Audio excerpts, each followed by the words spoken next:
शारदा सिन्हा, इन्हें बचपन से ही संगीत से काफी लगाव था। स्कूल के दिनों में इन्होंने एक बार अपनी सहेली के साथ गीत गा रहे थे और इनका संगीत मास्टर साहब के कानों तक पहुंच गया। मास्टर साहब हैरान हो गए। उन्होंने बोला, यहाँ रेडियो कौन बजा रहा है? फिर इनका सहेली ने जवाब दिया, सर यहाँ कोई रेडियो नहीं बजा रहा है, शारदा गीत गा रही है। तभी इनका गीत मास्टर साहब ने टेप रिकॉर्डर में रिकॉर्ड करवाया। भोजपुरी किस्सा टीवी पे पेश है शारदा सिन्हा की कहानी। शारदा सिन्हा इतना बड़ा लोक गायक कैसे बने, आज मैं आपको सारा कहानी बताऊंगा। दोस्तों, इससे पहले बता दूं, मेरा नाम हुआ रोशन जादव। मैं इसी तरह का वीडियो बनाया करता हूँ। अगर आप इसी तरह का वीडियो देखना चाहते हैं तो आप मेरे इस चैनल को लाल बटन दबा के सब्सक्राइब जरूर कर दीजिएगा। शारदा सिन्हा जी का जन्म 1 अक्टूबर 1952 को बिहार में हुआ था। शारदा सिन्हा ने भोजपुरी, मैथिली, मगही भाषा में हजारों मधुर गीत गाए हैं। उनके द्वारा गाए गए अनेकों लोकगीत जो आज भी सिर्फ बिहार में नहीं बल्कि संपूर्ण भारतवर्ष में लोगों को दिलों में बसी हुई है। इतना ही नहीं, शारदा सिन्हा की पहचान और प्रसिद्धि भी इन्हीं लोक गायन के कारण ही प्राप्त हुआ था।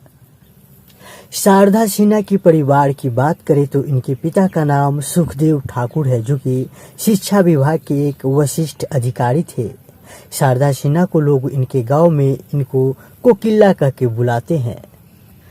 इनके पति का नाम डॉक्टर ब्रज किशोर सिन्हा है। इनको एक बेटा है और एक बेटी है। बेटा का नाम असुमन सिन्हा है और बेटी का नाम वंदना सिंह है। इनका गांव हुलास राघोपुर, जो कि मिथिला क्षेत्र, जिला सुपौल, राज्य बिहार में पड़ता है।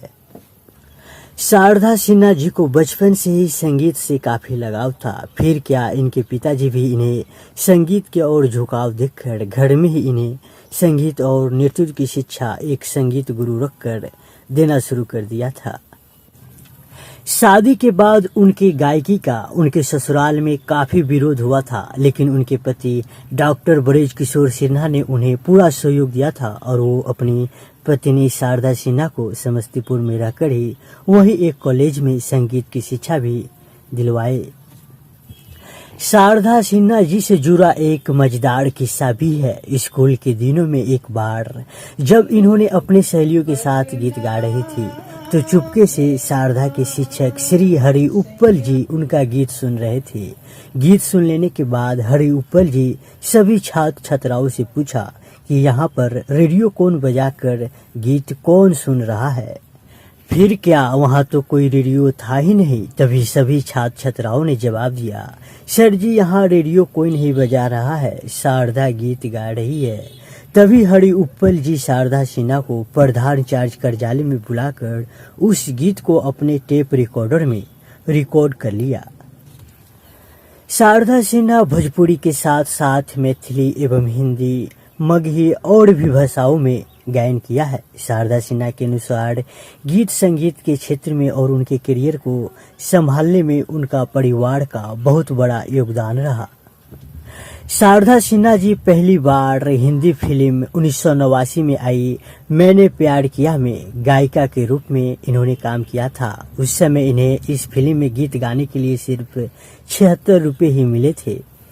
शारदा सिन्हा जी के कुछ सुपरहिट सॉन्ग की बात करें तो शारदा सिन्हा जी का वह गाना जिसे लोग कितना भी सुन ले लेकिन उन्हें मन नहीं भरता, शारदा सिन्हा जी की आवाज का वह जादू, जो फिल्म नदिया के पार के गाने जब तक पूरे न हो फेरे साथ में चला, जो एक ऐसा गाना बन गया जिसके बिना आज भी उत्तर भारत की शादियां अधूरी होती है। आज भी शादियों में यह गाना बार बार बजाया जाता है। शारदा सिन्हा जी ही एक ऐसे लोकप्रिय गायक है जिनका गाना शादी में न बजे तो लगेगा ही नहीं कि वहाँ विवाह हो रहा है। अगर छठ पूजा में न बजे तो ऐसा हो ही नहीं सकता है। शारदा सिन्हा जी के गीतों में वह रस भरा हुआ है जो मन को मोह लेता है और उसमें भी शहनाई वादन और भी कमाल कर देता है। दोस्तों, इस वीडियो को यहीं पे ख़त्म करते हैं। शारदा सिन्हा जी के बारे में और कहानी बताएंगे तो ये वीडियो और बड़ी लंबी हो जाएगी। अगर आप पूरी कहानी इनके बारे में जानना चाहते हैं तो आप हमें कमेंट करके बताना। मैं अलग से एक और वीडियो बना दूंगा और इस वीडियो पे लाइक, कमेंट, शेयर जरूर करना दोस्तों।